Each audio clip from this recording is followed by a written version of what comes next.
Hi, I'm Tim Rumble, and welcome to another Adventure Athlete how-to and product reviews. Today I'm going to show you how to install the KTM 890 shift lever. I have an aftermarket one here that I've installed from NiceCNC. Been using it for about 3 weeks. Absolutely love it. I will leave a link down in the description to the NiceCNC store as well as an Amazon link for it. But basically the tools you're going to need for this is a T45 Torx, a T30 Torx, and an open end 13 millimeter. And then I do like to use a little blue Loctite on it when I take it apart. So I'm not actually going to do the job. I'm just going to show you that this is the through bolt. So, and on the back side of that is a nut, a 13 millimeter nut that is located back in there. I can't really get the camera down there to see it. But basically, you'll put the kickstand down, or you can even do this on the ground. It's not that hard. You don't need to lift. But you come up on the back side here and you get the break the nut loose. And this is your T45. You'll back that off. Before I get that all disassembled, I like to break this loose. That's a T30. Back that all the way out. And basically, once that nut comes off, you can back this piece out, and this will come out down through here. Very easy and simple to do.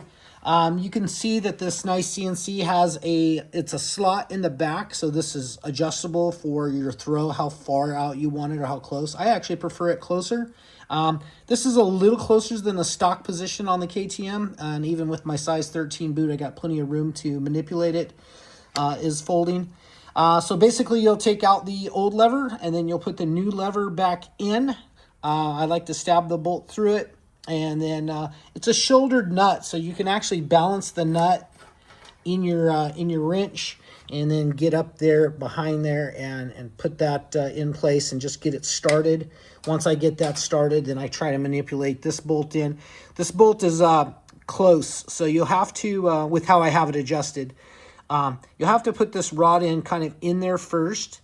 I put a little bit of blue Loctite on this, and then I slide that in and go from there. Also, I do a little blue Loctite on this. And, you know, if you know you're going to do this, maybe wait to lube your chain because you're going to be working down here and that gets your hands a little dirty. But other than that, it's just a simple, easy, quick install. If you have any questions or comments, please reach out. Been doing a lot of work on this 890 platform right now. Absolutely love it. This is my third one. And questions, comments, let me know. That's going to be it for now. I'm Tim Rubble, and I'll catch you here next time.